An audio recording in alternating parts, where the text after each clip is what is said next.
بسم اللہ الرحمن الرحیم نحمده ونصلی علی رسولہ الکریم وعلی آلہ واصحابہ اجمعین۔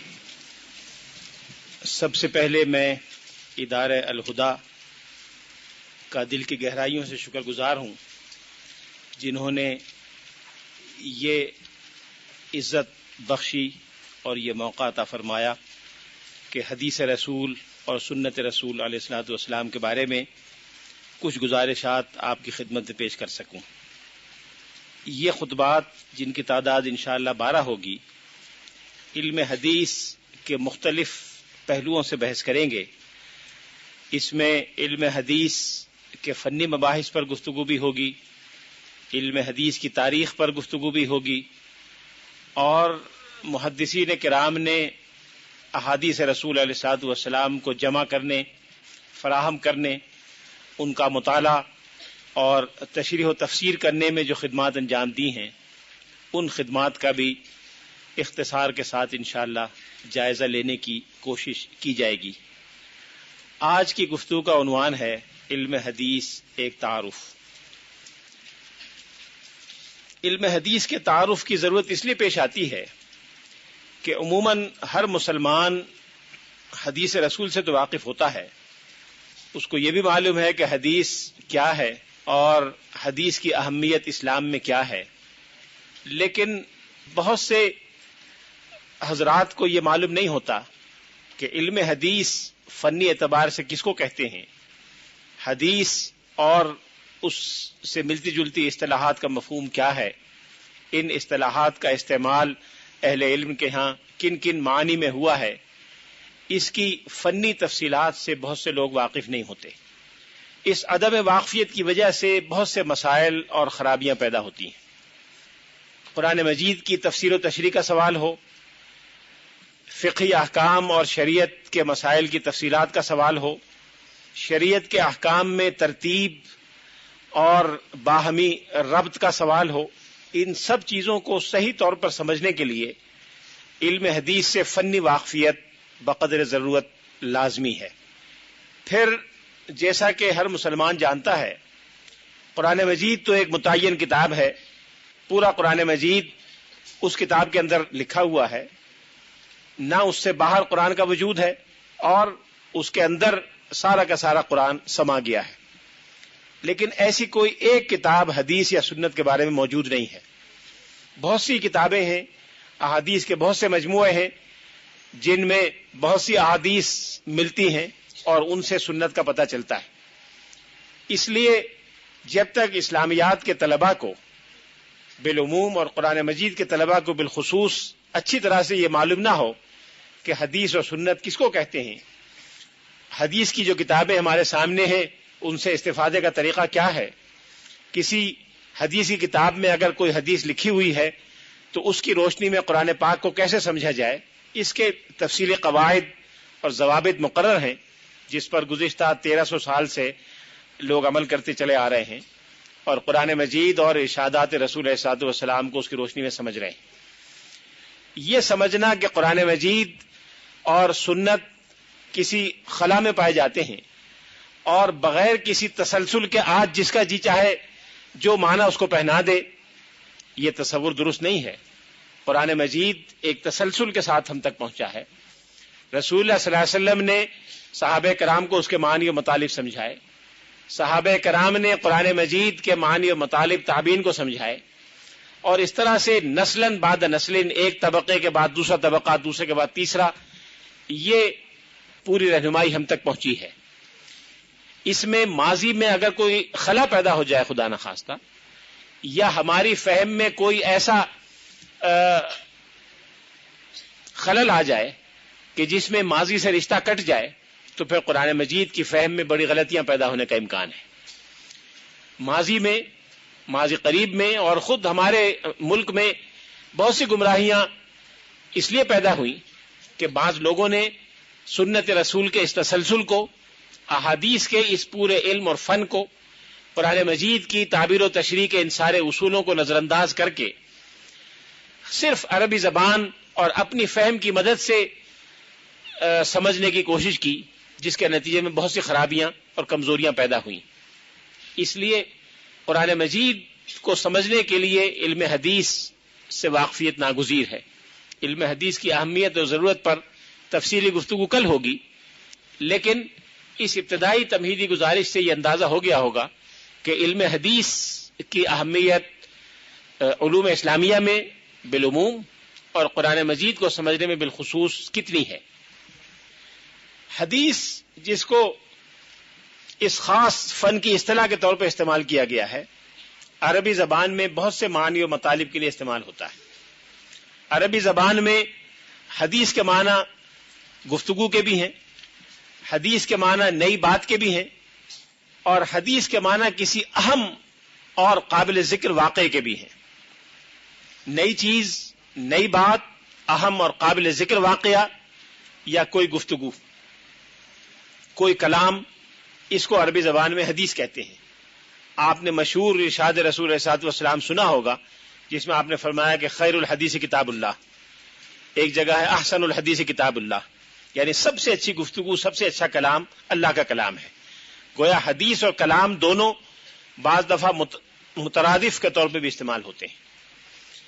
جاہلیت کے زمانے میں عربوں میں آپس میں جنگیں ہوتی رہتی تھیں، آپس میں اختلافات ہوتے رہتے تھے. ایک قبیلے کی دوسرے قبیلے سے جنگ ہوتی تھی تو جو جیتنے والا قبیلہ ہوتا تھا، جو جنگ میں کامیاب ہوتا تھا، وہ اس کامیابی کو ایک تاریخی جشن کے طور پر یاد رکھتا تھا. اس کی تفصیلات اس قبیلے کے خطیبوں میں، شاعروں میں اور قبیلے کے عام لوگوں میں افتخار کے ساتھ محفوظ رکھی جاتی تھی. ان واقعات کو ایام العرب کے نام سے یاد کرتے تھے، یعنی عرب کے نمایاں یا تاریخی یا قابل ذکر دن. ان ایام مشہورہ کو احادیث بھی کہا جاتا تھا. احادیث العرب یعنی وہ تاریخی واقعات جو کسی قبیلے کی تاریخ میں قابل ذکر ہیں اور قبیلہ اظہار فخر کے طور پر اس کو بیان کرتا ہے.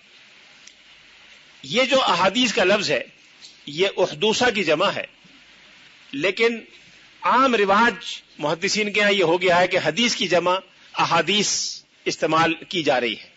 اصل لغت کے اعتبار سے احادیث جمع ہے احدوثہ کی، الف ہے دال واو سے گولتے. احدوثہ یعنی کوئی خاص بات یا کوئی ایسی نمایاں چیز یا ناول چیز جس کو لوگ یاد رکھیں، اس کی جمع احادیث ہے. قرآن مجید میں بھی یہ لفظ احادیث اسی معنی میں استعمال ہوا ہے، فجعلناہم احادیث ومزقناہم کل ممزق. ہم نے انہیں بھولے بسرے قصے بنا دیا. گویا احادیث کے معنی کسی تاریخی واقعے کے اور تاریخی قصے کے بھی آتے ہیں. حدیث کے معنی نئی چیز کے بھی آتے ہیں. آپ نے عربی زبان میں پڑھا ہوگا کہ حدیث واحد بالاسلام، نیا نیا اسلام میں داخل ہوا ہے. تو حدیث کے معنی نئی بات، یہ قدیم کے مقابلے میں استعمال ہوتا ہے. اللہ تعالیٰ کی ذات قدیم ہے، ہمیشہ سے ہے، ہمیشہ رہے گی، ازلی اور ابدی ہے، اس لیے اس کا کلام بھی ازلی اور ابدی ہے. قرآن مجید کلام قدیم ہے، اور اگر وہ کلام قدیم ہے تو اس کے گویا مقابلے کے طور پر حدیث کو کلام حدیث یعنی نیا کلام قرار دیا گیا. دونوں وحی الہی ہیں، دونوں اللہ کی طرف سے ہیں. ایک کلام قدیم ہے جو قدیم سے چلا رہا ہے، ایک کلام نو ہے جو رسول اللہ صلی اللہ علیہ وسلم کی تشریف آوری کے بعد آپ کے زمانے حیات میں آپ کے ذریعے انسانوں تک پہنچا. اس لیے بھی علم حدیث کو حدیث کہا جاتا ہے. قرآن مجید میں حدیث کا لفظ لغوی معنی میں مختلف مقامات پہ استعمال ہوا ہے. قرآن مجید کے لیے بھی استعمال ہوا ہے، فَلْيَأْتُوا بِحَدِيثٍ مِّن مِّثْلِهِ، اس جیسی ایک حدیث یا اس جیسا ایک کلام یا اس جیسی گفتگو بنا کر لے آؤ. یہاں حدیث کا لفظ کلام اور گفتگو کے معنی میں استعمال ہوا ہے. اسی طرح سے خود حدیث پاک میں لفظ حدیث لغوی معنی میں بھی استعمال ہوا ہے اور رسول اللہ صلی اللہ علیہ وسلم کے ارشادات گرامی کے لیے بھی استعمال ہوا ہے. علم حدیث ایک خاص فن کے طور پر جب استعمال ہوتا ہے تو اس سے مراد وہ تمام چیزیں یا وہ تمام امور جن کا مقصد رسول اللہ صلی اللہ علیہ وسلم کے ارشادات گرامی، آپ کے افعال اور آپ کے احوال کی تحقیق کرنا ہو. اصطلاح میں علامہ بدر الدین عینی ایک مشہور محدث ہیں، صحیح بخاری کے شارح بھی ہیں اور مشہور فقیہ بھی ہیں. انہوں نے علم حدیث کی تعریف کی ہے کہ ہوا علم یعرف به اقوال رسول اللہ صلی اللہ علیہ وسلم وافعالہ واحوالہ. علم حدیث وہ علم ہے جس کے ذریعے رسول اللہ صلی اللہ علیہ وسلم کے اقوال، آپ کے افعال اور آپ کے احوال یعنی حالات معلوم کیے جائیں. علم حدیث کی تعریف میں محدثین میں شروع سے ایک اختلاف رہا ہے. اختلاف یہ ہے کہ کیا صرف رسول اللہ صلی اللہ علیہ وسلم کے اقوال، افعال اور احوال کا نام حدیث ہے، یا صحابہ کرام کے اقوال، افعال اور احوال کا نام بھی حدیث ہے؟ پھر کچھ لوگوں کا خیال ہے کہ صحابہ کرام کے اقوال، احوال اور افعال تو حدیث میں شامل ہیں، لیکن تابعین کے اقوال، احوال اور افعال شامل نہیں ہیں. کچھ اور حضرات کا کہنا ہے کہ تابعین کے اقوال، احوال اور افعال بھی حدیث میں شامل ہیں. اس اعتبار سے علم حدیث کی تعریف میں تھوڑا سا فرق واقع ہو جائے گا. جو حضرات صرف رسول اللہ صلی اللہ علیہ وسلم کے ارشادات کو، افعال اور اعمال کو حدیث قرار دیتے ہیں، وہ اس کی وہ تعریف کریں گے جو میں نے عرض کی. جو صحابہ اور تابعین کے اقوال، افعال اور اعمال کو حدیث قرار دیں گے، وہ اس میں صحابہ اور تابعین کا لفظ بھی شامل کر دیں گے. لیکن اس اختلاف سے یہ نہ سمجھیے گا کہ اس سے علم حدیث کے ذخیرے پہ کوئی فرق پڑتا ہے. علم حدیث کا ذخیرہ وہی ہے، چاہے آپ یہ تعریف اختیار کریں، چاہے وہ تعریف، چاہے تیسری تعریف. اس لیے کہ جو حضرات صحابہ کرام کے اقوال و ارشادات کو بھی حدیث قرار دیتے ہیں، وہ اس لیے حدیث قرار دیتے ہیں کہ صحابہ کرام کے ارشادات سے رسول اللہ صلی اللہ علیہ وسلم کے افعال اور احوال کا پتہ چلتا ہے. صحابہ کرام کے اجتماعی طرز عمل سے اندازہ ہوتا ہے کہ رسول اللہ صلی اللہ علیہ وسلم کا طرز عمل کیا تھا. صحابہ کرام کے رویے سے معلوم ہوتا ہے. مثال کے طور پر سیدنا عبداللہ ابن عمر رضی اللہ تعالیٰ عنہ کا طرز عمل یہ تھا کہ وہ کوئی کام سنت رسول سے ہٹ کے نہیں کرتے تھے. ہر کام 100% اس طرح کیا کرتے تھے جو رسول اللہ صلی اللہ علیہ وسلم نے کیا ہو، چاہے بطور سنت کے آپ نے کیا ہو، یا بطور عادت کے، یا بطور ذاتی پسند ناپسند کے کیا ہو، جس کا دین یا شریعت سے تعلق نہ بھی ہو، اس کو بھی وہ اختیار کرنے کی اور پر عمل کرنے کی کوشش کرتے تھے.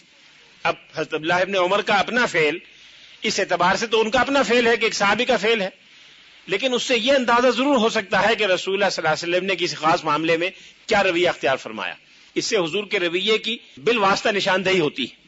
تو اس مفہوم کے اعتبار سے صحابہ کرام کے اقوال بھی، افعال اور احوال بھی حدیث کا حصہ ہو جائیں گے. یہ کیفیت تابعین کی ہے کہ تابعین میں ہزاروں انسان اور ہزاروں مقدس لوگ ایسے تھے کہ جنہوں نے علم حدیث کی خدمت کی، لیکن ایسے بھی تھے جن کا علم حدیث سے اعتراء نہیں تھا، وہ زندگی کی اور سرگرمیوں میں اپنے وقت کو لگاتے تھے. لیکن ان میں سے بہت سوں کے رویے اور طرز عمل سے صحابہ کرام کے طرز عمل کی نشاندہی ہوتی تھی. صحابہ کرام کے طرز عمل سے رسول اللہ صلی اللہ علیہ وسلم کے طرز عمل کی نشاندہی ہوتی تھی. اس لیے علم حدیث کی تعریف میں یہ دونوں چیزیں بعض حضرات نے شامل کی ہیں. اب یہ تعریف تو ہوئی علم حدیث کی.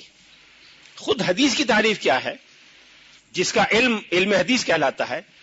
حدیث کی مختصر ترین اور جامع ترین تعریف یہ ہے جو ایک بڑے محدث نے کی ہے. وہ کہتے ہیں کہ کل ما اضیف الی النبی علیہ الصلوۃ والسلام فهو حدیث. ہر وہ چیز جو رسول اللہ صلی اللہ علیہ وسلم کی ذات گرامی سے نسبت رکھتی ہے وہ علم حدیث ہے، وہ حدیث میں شامل ہے. رسول اللہ صلی اللہ علیہ وسلم نے کیا بات کیسے ارشاد فرمائی، حضور علیہ الصلوۃ والسلام نے کوئی فعل کیسے فرمایا، آپ کا طرز عمل کیا تھا، آپ کی شخصیت، ذات مبارکہ، ہر چیز جس کی نسبت حضور کی ذات گرامی سے ہے وہ حدیث ہے. یہ مختصر ترین تعریف علم حدیث کی ہے. اس میں وہ چیزیں بھی شامل ہیں جس کی نسبت حضور کی ذات تک صحیح ہے، اور وہ روایات بھی شامل ہیں جن کی نسبت حضور کی ذات مبارک سے کمزور ہے، اور وہ روایت بھی شامل ہیں جن کی نسبت حضور سے اہل علم کی نظر میں درست نہیں ہے. جو منسوب ہو گیا وہ حدیث میں شامل ہو گیا.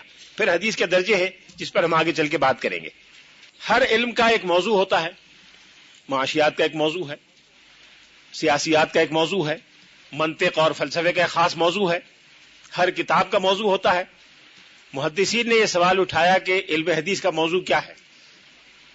علم حدیث کا موضوع محدثین نے ذات الرسول علیہ الصلوۃ والسلام من حیث انہ رسول اللہ، یعنی رسول اللہ صلی اللہ علیہ وسلم کی ذات گرامی اس حیثیت سے کہ وہ اللہ کے رسول ہیں، اس حیثیت سے کہ وہ اللہ کے رسول ہیں، یہ علم حدیث کا موضوع ہے. بعض اہل علم کو اس میں تأمل ہوا کہ رسول اللہ صلی اللہ علیہ وسلم کی ذات گرامی کو علم حدیث کا موضوع قرار دیں. انہوں نے کہا کہ کسی شخص کی ذات تو علم طب کا موضوع ہو سکتی ہے، میڈیکل سائنس کا موضوع تو ہو سکتی ہے، علم حدیث کا موضوع کیسے ہوگی؟ لیکن وہ یہ بھول گئے کہ اس تعریف کے آخر میں شرط لگائی گئی تھی کہ من حیث انہ رسول اللہ، یعنی وہ اس حیثیت سے آپ کی ذات مبارک کا مطالعہ کیا جائے گا کہ وہ اللہ کے رسول ہیں. اللہ کے رسول ہونے کی حیثیت میں آپ کی ذات گرامی کا مطالعہ یہ علم حدیث کا موضوع ہے. بعض حضرات نے علم حدیث کا موضوع تھوڑا سا ہٹ کر قرار دیا ہے، مفہوم اس کا بھی وہی ہے. وہ کہتے ہیں کہ المرویات الحدیثیہ من حیث الاتصال والانقطاع، کہ وہ تمام روایات و مرویات جو حدیث کہلاتی ہیں اس اعتبار سے کہ ان کی سند ذات رسالت مآب تک براہ راست پہنچتی ہے یا درمیان میں کوئی انقطاع واقع ہوا ہے. ذات رسالت مآب تک یہاں بھی پہنچ جاتے ہیں، گویا بالواسطہ ذات رسالت مآب تک پہنچے یا بلا واسطہ ذات رسالت مآب تک پہنچے، دونوں صورتوں میں علم حدیث کا موضوع رسول اللہ صلی اللہ علیہ وسلم کی ذات گرامی بنتی ہے. آپ نے حدیث سے متعلق لٹریچر میں کئی الفاظ سنے ہوں گے، حدیث، سنت، اثر، خبر. یہ الفاظ الگ الگ مفہوم رکھتے ہیں یا ان کا ایک مفہوم ہے؟ اس کے بارے میں محدثین میں ہمیشہ گفتگو رہی ہے اور محدثین نے کلام کیا ہے. لیکن دو باتیں آگے بڑھنے سے پہلے ذہن میں رکھیے. پہلی بات تو یہ یاد رکھنی چاہیے، اور یہ صرف علم حدیث میں نہیں بلکہ علم تفسیر میں، علم فقہ میں، اصول فقہ میں، تاریخ میں، ہر فن میں یہ چیز مشترک ہے کہ اصطلاحات ہمیشہ بعد میں پیدا ہوتی ہیں. اصطلاحات رسول اللہ صلی اللہ علیہ وسلم کے دور مبارک میں پیدا نہیں ہوئی، صحابہ کرام کے دور میں بیشتر اصطلاحات پیدا نہیں ہوئی، تابعین اور تبع تابعین کے دور سے اصطلاحات سامنے آنا شروع ہوئی، اور جب علوم و فنون مدون ہوئے فنی اعتبار سے اس وقت زیادہ اصطلاحات مرتب ہوئیں. اس لیے رسول اللہ صلی اللہ علیہ وسلم کے ارشادات مبارکہ میں بہت سے الفاظ ان اصطلاحی معنی میں استعمال نہیں ہوئے جو بعد میں محدثین کے ہاں رائج ہوئے. اس لیے یہ چیز سامنے رہنی چاہیے. یہ اس لیے بھی ضروری ہے کہ اگر ایک لفظ بعد میں محدثین یا فقہا یا مفسرین کے ہاں اصطلاحی لفظ بن گیا اور وہ حدیث میں آیا ہے تو ضروری نہیں کہ وہ اس اصطلاحی مفہوم میں آیا ہو، وہ اپنے لغوی مفہوم میں بھی ہو سکتا ہے. جیسا کہ قرآن مجید میں آپ نے دیکھا کہ فلیاتو بحدیث مثلی، حدیث کا لفظ غیر حدیث یا غیر قرآن کے لیے استعمال ہوا ہے، اس لیے کہ یہ اصطلاح بعد کی ہے، قرآن پاک میں یہ اصطلاح نہیں تھی. ایک بات تو یہ یاد رکھیں ان سب اصطلاحات کے بارے میں. دوسری چیز یہ یاد رکھیں کہ عربی کا ایک کلیہ ہے لا مشاحۃ فی الاصطلاح، اصطلاح میں کوئی اختلاف نہیں ہونا چاہیے. آپ الہدیٰ میں یہ طے کریں کہ ہماری اصطلاح یہ ہے کہ اگر سفید لائٹ جلا دی جائے تو سب لوگ کلاس میں آ جائیں، اور ہری لائٹ جلا دی جائے تو کلاس سے نکل جائیں، کلاس ختم ہو گئی. آپ کو اصطلاح اختیار کرنے کا حق، کسی کو اس پہ اعتراض کرنے کی اجازت نہیں کہ آپ نے یہ اصطلاح کیوں رکھی ہے، اس کا آس کیوں نہیں رکھا. آپ کو یہ اختیار ہے کہ آپ کوئی لفظ مقرر کر لیں کہ جو باہر سے ٹیچر آئے گا اس کو معلم کہیں گے، جو اندر کا ہوگا اس کو مدرس کہیں گے. اس میں کوئی اختلاف کی بات نہیں ہے. اس لیے اگر محدثین نے اپنی اپنی اصطلاحات اختیار کی ہیں تو اس میں کسی کو اعتراض کا یا شک و شبے کا حق نہیں ہے، اس لیے کہ ہر عالم کو یا غیر عالم کو اپنی اصطلاحات وضع کرنے کا حق ہے. لہذا مفسرین میں اور محدثین میں کچھ اصطلاحات کے بارے میں تو اتفاق رائے ہے، کچھ اصطلاحات کے بارے میں بعض حضرات نے اس کا ایک مفہوم قرار دے کے اس کو استعمال کیا ہے، بعض اور حضرات نے اس کا ایک مفہوم قرار دے کے استعمال کیا ہے، جس کی تفصیل وقتاً فوقتاً آئندہ 11 دنوں میں آپ کے سامنے آتی رہے گی. اس لیے سب سے پہلے یہ دیکھتے ہیں کہ حدیث اور سنت میں کیا فرق لوگوں نے رکھا ہے. حدیث اور سنت دو اصطلاحات مشہور ہیں. قرآن پاک میں سنت کا لفظ بھی استعمال ہوا ہے اور حدیث کا لفظ بھی استعمال ہوا ہے. خود حدیث پاک میں حدیث کا لفظ بھی آیا ہے، سنت کا لفظ بھی آیا ہے. حدیث اور سنت کے بارے میں علماء کے ایک گروہ کی تو رائے یہ ہے کہ یہ دونوں بالکل ایک مفہوم میں ہیں. جو حدیث ہے وہ سنت ہے، جو سنت ہے وہ حدیث ہے، ان دونوں میں کوئی فرق نہیں. ایک بڑی تعداد کی رائے یہ ہے. کچھ حضرات کا کہنا یہ ہے کہ حدیث ایک عام چیز ہے اور سنت اس کا ایک حصہ ہے. حدیث تو ہر وہ چیز ہے جو رسول اللہ صلی اللہ علیہ وسلم کی ذات مبارکہ سے منسوب ہو گئی، جس میں ضعیف احادیث بھی شامل ہیں، جس میں موضوع احادیث بھی شامل ہیں، منکر اور شاذ احادیث بھی شامل ہیں، جس کی تفصیل آگے آئے گی. اور سنت سے مراد وہ طریقہ ہے جو حدیث کی بنیاد سے ثابت ہوتا ہے، لیکن جو رسول اللہ صلی اللہ علیہ وسلم کا طے شدہ طریقہ ہے، جو آپ نے اپنی امت کو سکھایا، جو قرآن پاک کے منشا اور معانی کی تفسیر و تشریح کرتا ہے، جو قرآن پاک کے لائے ہوئے نظام کی دنیا میں عملی تشکیل کرتا ہے، اس طریقے خاص کا نام سنت ہے۔ پھر اگر سنت کی تعریف یہ ہو کہ وہ طریقہ جو رسول اللہ صلی اللہ علیہ وسلم نے مسلمانوں کے لیے قائم فرمایا، جس طریقے کو قائم فرمانے کے لیے رسول اللہ صلی اللہ علیہ وسلم تشریف لائے، وہ طریقہ کیا صرف رسول اللہ صلی اللہ علیہ وسلم کے عمل اور ارشادات سے ثابت ہوتا ہے، یا صحابہ کرام کے ارشادات سے بھی ثابت ہوتا ہے، یا تابعین کے ارشادات سے بھی ثابت ہوتا ہے؟ جو اختلاف حدیث میں تھا وہ اختلاف سنت کے بارے میں بھی ہے۔ امام مالک جو مشہور امام المحدثین ہیں اور امام الفقہا بھی ہیں، ان کا نقطہ نظر یہ ہے کہ سنت میں رسول اللہ صلی اللہ علیہ وسلم، صحابہ کرام اور تابعین، ان تینوں کا طرز عمل اور ان تینوں کا طریقہ متبع شامل ہے۔ آپ موطا امام مالک پڑھیں تو موطا امام مالک میں بارہا، درجنوں نہیں سینکڑوں مقامات پر امام مالک نے ایک خاص عمل کو اپنی تحقیق میں سنت قرار دیا ہے اور دلیل دی ہے کہ فلاں صحابی یہ طرز عمل اختیار کیا کرتے تھے، کبھی دلیل دی ہے کہ فلاں تابعی یہ کام کیا کرتے تھے۔ ایک جگہ لکھا کہ یہ فلاں طرز عمل سنت ہے اس لیے کہ عبد الملک بن مروان کو میں نے یہ کرتے دیکھا۔ یہ امام مالک کی رائے ہے۔ کچھ حضرات ہیں جو صرف رسول اللہ صلی اللہ علیہ وسلم کے طرز عمل کو اور طریقہ کار کو سنت قرار دیتے ہیں۔ صحابہ کرام کے طریقہ کار کو صحابہ کی سنت قرار دیا جائے گا ان کے نزدیک، خلفاء راشدین کی سنت کو خلفاء راشدین کی سنت قرار دیا جائے گا، رسول اللہ صلی اللہ علیہ وسلم کی سنت قرار نہیں دیا جائے گا۔ کچھ حضرات کا کہنا یہ ہے کہ یہ دونوں الگ الگ معنی رکھتے ہیں، علم حدیث کا بالکل الگ مفہوم ہے اور علم سنت کا بالکل الگ مفہوم ہے۔ سنت کی تعریف جن لوگوں نے کی ہے وہ کہتے ہیں کہ طریقہ متبع کا نام سنت ہے، وہ طریقہ جس کی اتباع کرنے کا حکم دیا گیا وہ سنت ہے۔ سنت کی اصطلاح اسلام سے پہلے سے چلی آ رہی ہے، حدیث کی اصطلاح تو اسلام نے دی ہے، حدیث کا لفظ تو ان لغوی معنی میں نہیں تھا، لغوی معنی میں یہ مفہوم نہیں تھا، لیکن سنت کا لفظ قریب قریب انہی معنی میں اسلام سے پہلے سے چلا آ رہا ہے۔ اگر آپ نے جاہلی شاعری کا مطالعہ فرمایا ہو تو جاہلی شاعری میں مشہور شاعر ہیں، معلقات کے شعراء میں سے ایک ہیں لبید ابن ربیعہ العامری، ان کا کہنا ہے، وہ ایک شعر میں کہتے ہیں کہ من معشرن سنت لہم آباؤہم، میرا تعلق اس گروہ سے ہے جن کے آبا و اجداد نے ایک سنت مقرر کی ہے، وَلِكُلِّ قَوْمٍ سُنَّةٌ وَإِمَامُهَا، اور ہر قوم کی ایک سنت یعنی طریقہ متبع ہوتا ہے اور ایک امام ہوتا ہے۔ یعنی میرے آبا و اجداد اتنے بڑے لیڈر تھے کہ ان کا طریقہ کار پورے عرب میں سنت بن گیا، اسلام سے پہلے کا طریقہ بن گیا۔ یہاں سنت کا لفظ اسلام سے پہلے اسی مفہوم میں استعمال ہوا ہے۔ جو حضرات یہ سمجھتے ہیں کہ حدیث اور سنت یہ دونوں الگ الگ معنی میں استعمال ہوئے ہیں، ان میں سے ایک مشہور محدث امام عبد الرحمن ابن مہدی بھی ہیں، عبد الرحمن ابن مہدی، وہ یہ کہتے ہیں کہ امام مالک کہ ان کا امام سفیان ثوری کے بارے میں کہنا ہے، سفیان ثوری مشہور محدث ہیں، اپنے زمانے میں امیر المومنین فی الحدیث کہلاتے تھے، امیر المومنین فی الحدیث یعنی حدیث میں مسلمانوں کے امیر، اور انتہائی صف اول کے اعلیٰ ترین، عظیم ترین اور متقی ترین محدثین میں سے گزرے ہیں۔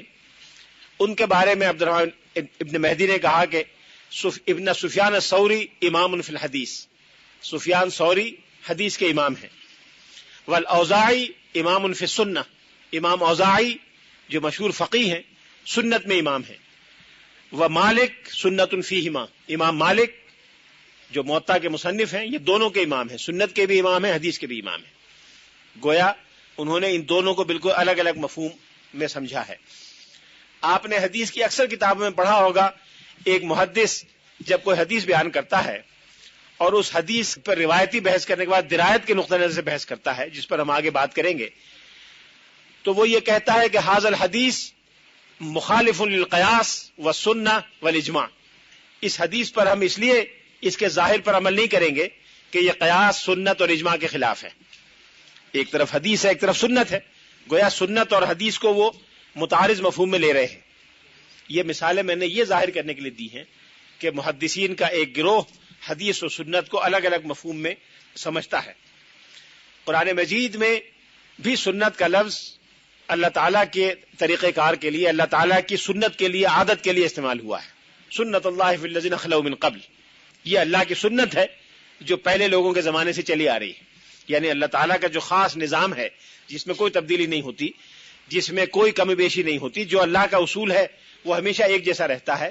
اللہ کے اس اصول اور اللہ کے اس طریقے کے لیے بھی قرآن پاک میں سنت کا لفظ استعمال ہوا ہے۔ مدینہ منورہ کو بعض لوگ دار السنہ قرار دیا کرتے تھے، یعنی سنت کا گھر جہاں سے ساری سنتیں نکلی ہیں۔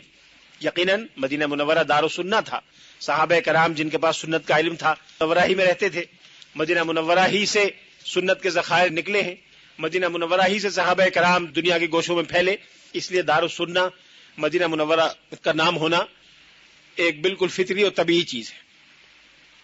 حدیث اور سنت کے ساتھ ساتھ حدیث اور اثر کی اصطلاح بھی ہے۔ اثر الف ثا را، اثر کے لفظی معنی تو کوئی وہ نشان جو قدم کا کہیں پڑ جائے، آثار قدم بھی کہتے ہیں، یا کسی چیز پر کسی اور چیز کا نشان پڑ جائے، عربی زبان میں اس کو اثر کہتے ہیں۔ اور تاثیر کا معنی کسی پر نشان ڈال دینا، آپ نے کسی چیز پر اپنے انگوٹھے کا نشان ڈال دیا، اس عمل کو عربی زبان میں تاثیر کہتے ہیں۔ اثر کا لفظ بھی علماء اہل حدیث کے نظر میں دو معنی کے لیے استعمال ہوتا ہے۔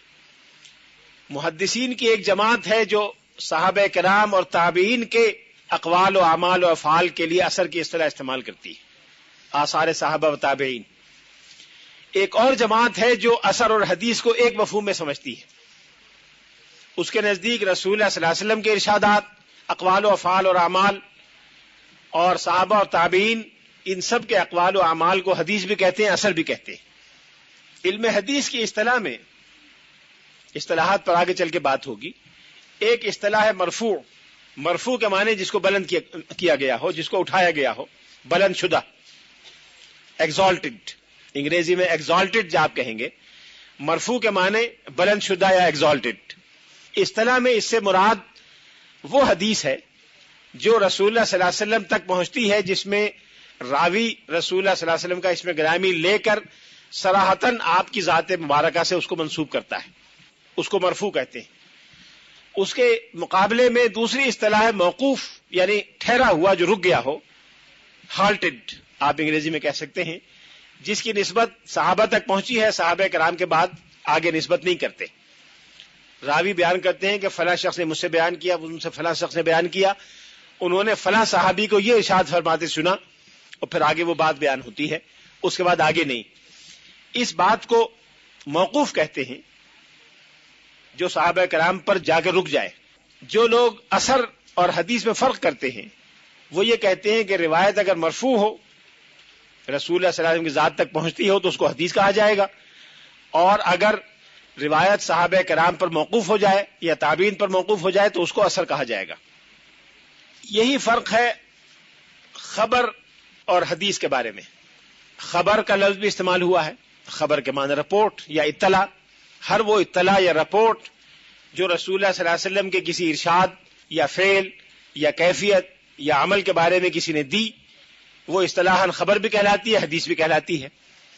اور یہ دونوں الفاظ انٹرچینجیبل بھی استعمال ہوتے ہیں، ایک دوسرے کے بدلے میں بھی استعمال ہوتے ہیں، اور الگ الگ بھی استعمال ہوتے ہیں۔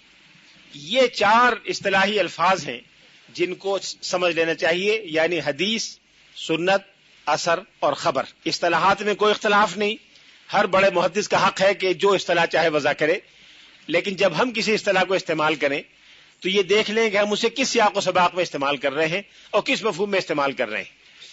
مثلا ایک اصطلاح امام بخاری کی ہے، ہم امام بخاری کے سیاق و سباق میں امام بخاری کی اصطلاح کو استعمال کریں، نہ کہ اپنی اصطلاح کو۔ یہ بات درست نہیں ہوگی کہ میں خود اپنی ایک اصطلاح آج وضع کروں یا آپ وضع کریں اور اس کو امام بخاری کے سیاق و سباق میں استعمال کریں، وہ امام بخاری کے نقطہ نظر کی صحیح ترجمانی نہیں ہوگی۔ اس لیے ان چاروں اصطلاحات کا مفہوم پہلے دن سے واضح ہونا چاہیے۔ علم حدیث، جس کے بارے میں علم دن بدن کم ہوتا جا رہا ہے، اس میں مہارتیں دن بدن محدود ہوتی چلی جا رہی ہیں، جس سے دلچسپی خود اسلامیات کے طلباء کی محدود ہوتی چلی جا رہی ہے۔ یہ انسانی تاریخ کا ایک انتہائی منفرد اور بے مثال علمی کارنامہ ہے۔ یہ ایک ایسا بے نظیر علم ہے جس کی مثال پیش کرنے سے انسانی تاریخ قاصر ہے۔ اس پر تھوڑی سی گفتگو تو کل کی گفتگو میں ہوگی۔ کل کے خطبے میں ہوگی، لیکن اختصار کے ساتھ یہ ذہن میں رکھیے کہ انسانی تاریخ میں کوئی ایسا علم موجود نہیں ہے جس کا مقصد کسی ایک شخصیت کے اقوال و افعال کو محفوظ رکھنا اور اس کو ہر قسم کے شک و شبے سے پاک کر کے اس طرح منقح کر دینا ہو کہ پڑھنے والوں کو اس طرح یقین آ جائے جیسے آج سورج نکلنے کا یقین ہے۔ جتنا یہ بات یقینی ہے کہ اس وقت سورج نکلا ہوا ہے، اتنا ہی اس بات کو یقینی بنا دینا کہ یہ بات رسول اللہ صلی اللہ علیہ وسلم کے دہن مبارک سے نکلی کہ نہیں نکلی، یہ کاوش انسانی تاریخ میں اپنی نوعیت کی منفرد کاوش ہے۔ دنیا میں بڑی بڑی دینی شخصیتیں گزری ہیں، آج ایسی شخصیتیں موجود ہیں، تاریخ میں موجود ہیں، جن کے پیروکاروں کی تعداد رسول اللہ صلی اللہ علیہ وسلم کے ماننے والوں سے زیادہ ہے۔ حضرت موسیٰ علیہ الصلوۃ والسلام کو جو لوگ مانتے ہیں ان کی تعداد ان سے بہت زیادہ ہے جو رسول اللہ صلی اللہ علیہ وسلم کو مانتے ہیں۔ حضرت موسیٰ علیہ السلام کو ماننے والوں میں یہودی بھی شامل ہیں، عیسائی بھی شامل ہیں، مسلمان بھی شامل ہیں۔ حضرت ابراہیم علیہ السلام کو ماننے والوں میں یہودی، عیسائی، مسلمان تینوں شامل ہیں۔ لیکن ان میں سے کسی بھی جلیل القدر پیغمبر کے اقوال و افعال اور ارشادات کو محفوظ رکھنے کا ان کے ماننے والوں نے اس کا 1,00,000واں اہتمام بھی نہیں کیا، 1,00,00,000واں اہتمام بھی نہیں کیا جتنا اہتمام مسلمانوں نے رسول اللہ صلی اللہ علیہ وسلم کے ارشادات گرامی کو محفوظ کرنے کے لیے کیا، جس پر آگے چل کر گفتگو تفصیل سے ہوگی۔ نہ پہلے ایسے کسی فن کی کوئی مثال ہے، نہ آگے چل کے کوئی مثال ہے۔ انسانی عبقریت یعنی انسان کا جو جینیس ہے اس کا اظہار 2 طریقوں سے ہوتا ہے۔ کسی علم و فن میں انسان کی عبقریت کا اگر آپ جائزہ لیں تو 2 انداز سے اس کا اظہار ہوتا ہے۔ ایک انداز تو وہ ہے جس کو آپ تخلیقی عبقریت کہہ سکتی ہیں، یعنی کریٹو جینیس۔ تخلیقی عبقریت سے مراد یہ ہے کہ ایسا جینیس یا ایسی عبقریت کہ جس میں انسان اپنی عقل سے کام لے کر علوم و فنون کے میدان میں ایسے کارنامے انجام دے جو کسی اور انسان کی عقل میں نہ آئے ہوں، انسانی عقل اس کو دیکھ کے حیران رہ جائے۔ مسلمانوں میں کریٹو جینیس کا اعلیٰ ترین نمونہ علم اصول فقہ ہے۔ اصول فقہ سے بڑھ کر کریٹو جینیس کی مثال مسلمانوں میں نہیں ملتی۔ جینیس کی ایک دوسری قسم ہوتی ہے، عبقریت کی ایک دوسری قسم ہوتی ہے، جس کا مقصد یہ ہوتا ہے جس کو کہہ سکتے ہیں ایکومولیٹو جینیس، یعنی معلومات اتنی کثرت کے ساتھ اور اتنے وافر انداز سے فراہم کر دی جائیں کہ انسانی عقل اس کی کثرت پہ دنگ رہ جائے۔ علم حدیث مسلمانوں کے کیومولیٹو جینیس کا بے مثال نمونہ ہے۔ کوئی اور فن انسانی تاریخ میں ایسا نہیں ہے جس میں معلومات کے انبار، معلومات کے پہاڑ اور معلومات کے سمندر اس طرح جمع کر دیے گئے ہوں جس طرح علم حدیث میں جمع کیے گئے۔ آئندہ 11 دنوں کی گفتگو سے اس کا تھوڑا سا اندازہ ہو سکے گا۔ لیکن ایک چیز جس کا اعتراف ایک بڑے غیر مسلم مستشرق نے کیا، اسپرینگر کا آپ نے نام سنا ہوگا، جرمن مستشرق تھا، ہمارے ہندوستان بر صغیر میں بھی کافی رہا۔ اس نے علم حدیث پر کام کیا تھا۔ فن رجال کا جب اس نے مطالعہ کیا، فن رجال پر الگ سے ایک دن گفتگو ہوگی، یعنی علم حدیث کے راویوں کا علم، جب اس نے علم رجال کا مطالعہ کیا تو وہ دنگ رہ گیا یہ دیکھ کر کہ ایک شخصیت کے احوال اور اقوال کو یقینی بنانے کے لیے اور محفوظ رکھنے کے لیے 6 لاکھ انسانوں کے حالات جمع کیے گئے۔ 6 لاکھ انسانوں کے حالات اس لیے جمع کیے گئے کہ وہ 6 لاکھ انسان بالواسطہ یا بلا واسطہ رسول اللہ صلی اللہ علیہ وسلم کے ارشادات گرامی کو محفوظ رکھنے کے عمل میں شریک تھے۔ اس کی مثال مسیحیت کی تاریخ میں، یہودیت کی تاریخ میں، کسی مذہب کی تاریخ میں نہیں ملتی۔ عیسائیوں سے پوچھا جائے کہ آپ کے پورے 2000 سال کی تاریخ میں ان شخصیتوں کے نام بتائیں جنہوں نے حضرت عیسیٰ علیہ السلام کے اقوال کو محفوظ رکھا ہو یا ہم تک پہنچایا ہو، تو شاید اول تو ان کی سمجھ میں نہیں آئے گا کہ آپ کا سوال کیا ہے، اور سمجھ میں آ جائے تو 25-30 آدمیوں سے یا شاید 50-40 آدمیوں سے زیادہ کے نام وہ آپ کو نہ دے سکیں۔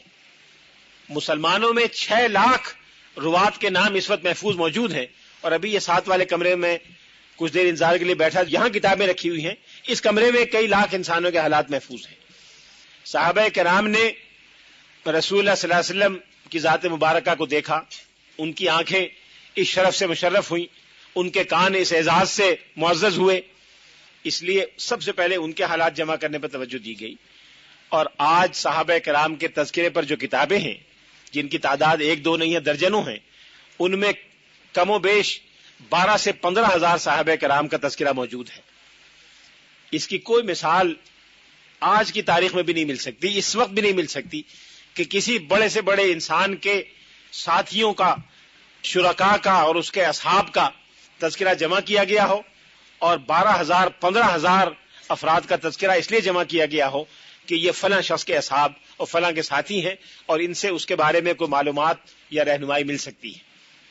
اس نقطہ نظر سے آپ جتنا غور کریں، جس پر آگے چل کے تھوڑی سی بات ہم کریں گے، تو اندازہ ہوگا کہ یہ انسانی تاریخ کا ایک انتہائی منفرد علم ہے، جس کی کوئی مثال نہ دنیا کے مذہبی علوم کی تاریخ میں ملتی ہے، نہ غیر مذہبی علوم کی تاریخ میں ملتی ہے۔ مذہبی علوم کی تاریخ میں ایسی مثالیں تو موجود ہیں کہ کسی مذہبی شخصیت کے ارشادات کے مجموعے مرتب ہوئے ہوں۔ آج بھی حضرت عیسیٰ علیہ السلام کے بعض ارشادات بائبل میں موجود ہیں۔ یہ 4 انجیلیں جن کو عیسائی مستند انجیلیں مانتے ہیں، یہ حضرت عیسیٰ علیہ السلام کی سوانح عمریاں اور آپ کے اقوال اور ارشادات کے مجموعے ہیں۔ اس سے قطع نظر کہ ان کی تاریخی حیثیت کیا ہے، یہ بات بہرحال اتفاق کے ساتھ سب مانتے ہیں کہ وہ عیسیٰ علیہ السلام کے اقوال کا اور ارشادات کے کچھ مجموعے ہیں۔ لیکن ان مجموعوں سے آپ فہرست مرتب کریں تو 200-250 سے زیادہ ارشادات کا مجموعہ نہیں ملے گا۔ سارے ارشادات سب ملا کر ان کی تعداد 200-250 سے زیادہ نہیں ہوگی۔ کنز العمال جو ہمارے بر صغیر کے ایک مشہور محدث علامہ سید علی متقی ہندی کی تصنیف ہے، اس میں انہوں نے 52,000 ارشادات گرامی رسول اللہ صلی اللہ علیہ وسلم کے جمع کیے۔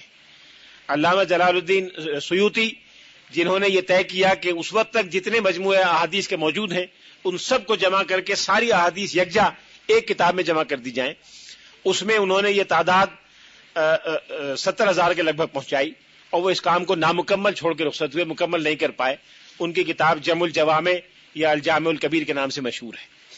اس طرح سے جو بڑے مجموعے ہیں جن میں تعداد 60,000 65,000 70,000 تک دستیاب ہے، مقررات نکال دیے جائیں تو رفلی 50,000 کے لگ بھگ یہ ارشادات بنتے ہیں۔ اتنا بڑا مجموعہ دنیا میں کسی بھی انسان کے اقوال و ارشادات کا کسی مذہبی یا غیر مذہبی شخصیت کا موجود نہیں ہے۔ اس لیے خالص علمی اعتبار سے اگر کوئی شخص کسی مذہبی یا دینی جذبے سے بھی علم حدیث کو حاصل نہ کرنا چاہے، جو بڑے افسوس کی بات ہوگی، لیکن خالص ایک علمی دلچسپی کے لحاظ سے بھی یہ مضمون اس کا متقاضی ہے کہ اس کا مطالعہ کیا جائے اور دیکھا جائے کہ یہ منفرد واقعہ کیسے اور کیوں وجود میں آیا۔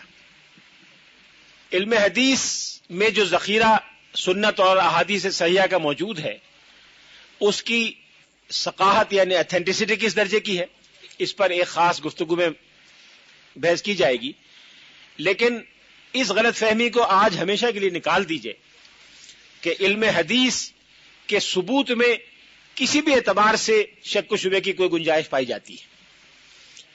ہمارے ہاں بر صغیر میں بھی، بر صغیر سے باہر بھی ایسے کئی لوگ موجود ہیں جنہوں نے کتابیں لکھی ہیں، اردو، انگریزی، عربی، فارسی، جن کا مقصد یہ معلوم ہوتا ہے کہ علم حدیث کے بارے میں شکوک پیدا کیے جائیں اور مسلمانوں کا اس پر ایمان کمزور کیا جائے۔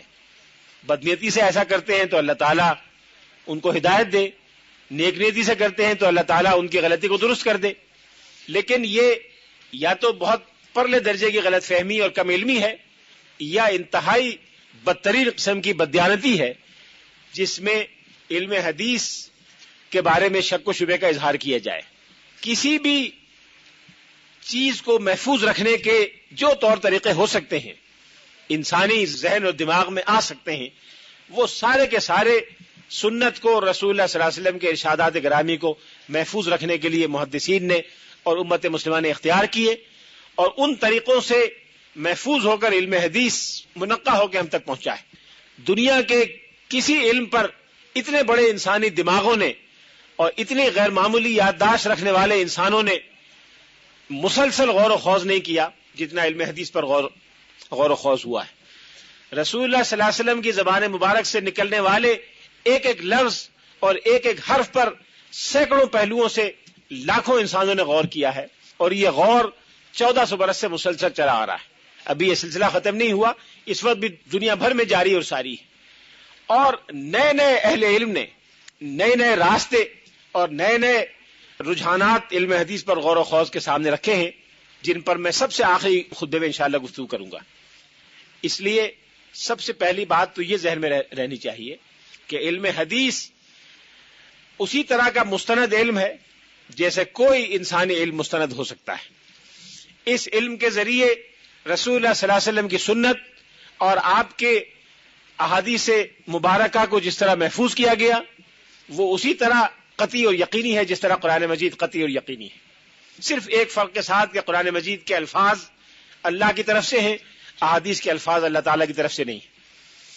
قرآن مجید ایک خاص ترتیب سے رسول اللہ صلی اللہ علیہ وسلم نے محفوظ کرایا، احادیث کو حضور نے اس ترتیب سے محفوظ نہیں کرایا۔ صحابہ کرام نے رسول اللہ صلی اللہ علیہ وسلم کے زمانے مبارک میں قرآن مجید کو زبانی یاد کر لیا، احادیث کو بہت سے صحابہ نے زبانی اس طرح یاد نہیں کیا، اس لیے کہ اس کی ضرورت نہیں تھی۔ اس ایک فرق کے ساتھ احادیث اور سنت اسی طرح مستند اور محفوظ ہیں جس طرح سے قرآن مجید مستند اور محفوظ ہے۔ بعض لوگ یہ کہتے ہیں، آپ نے بھی سنا ہوگا اور آئندہ بھی افسوس ہے کہ ہمیں شاید سننے کا موقع ملے، کہ اس وقت احادیث کے جتنے مجموعے ہیں یہ سب کے سب بعد میں لکھے گئے۔ صحیح بخاری 3 صدی ہجری میں لکھی گئی، صحیح مسلم، ابو داؤد، ترمذی، نسائی، یہ سارے مجموعے 3 صدی ہجری کے ہیں، اور وہ اس سے یہ نتیجہ نکالتے ہیں کہ محدثین نے سنی سنائی باتیں، قصے کہانیاں جو بازار میں مشہور ہوتے ہیں وہ ایک جگہ جمع کر دیے، مسلمانوں نے عقیدت مندی میں ان کو مان لیا، اور یہ چیز بطور حدیث رسول کے مشہور ہو گئی۔ یہ غلط فہمی کیسے پیدا ہوئی، کیوں پیدا ہوئی، اس پر تفصیل سے بات کریں گے، لیکن ان میں سے کوئی غلط فہمی جس کی تائید میں بہت سی باتیں کہی گئی ہیں ان میں سے ایک بات بھی درست نہیں ہے۔ یہ ایک ایسا وہمی اور فرضی قسم کا خیال ہے جس کی نہ کوئی عقلی بنیاد ہے نہ علمی بنیاد ہے۔ علماء اسلام نے خاص طور پہ 20ویں صدی میں یہ بہت سے علماء حدیث نے اس غلط فہمی کو ہمیشہ کے لیے دور کر دیا ہے، اور اس غلط فہمی کی اس طرح تردید کر دی ہے کہ اب اس کے بعد اس میں کسی شک و شبے کی گنجائش نہیں رہی۔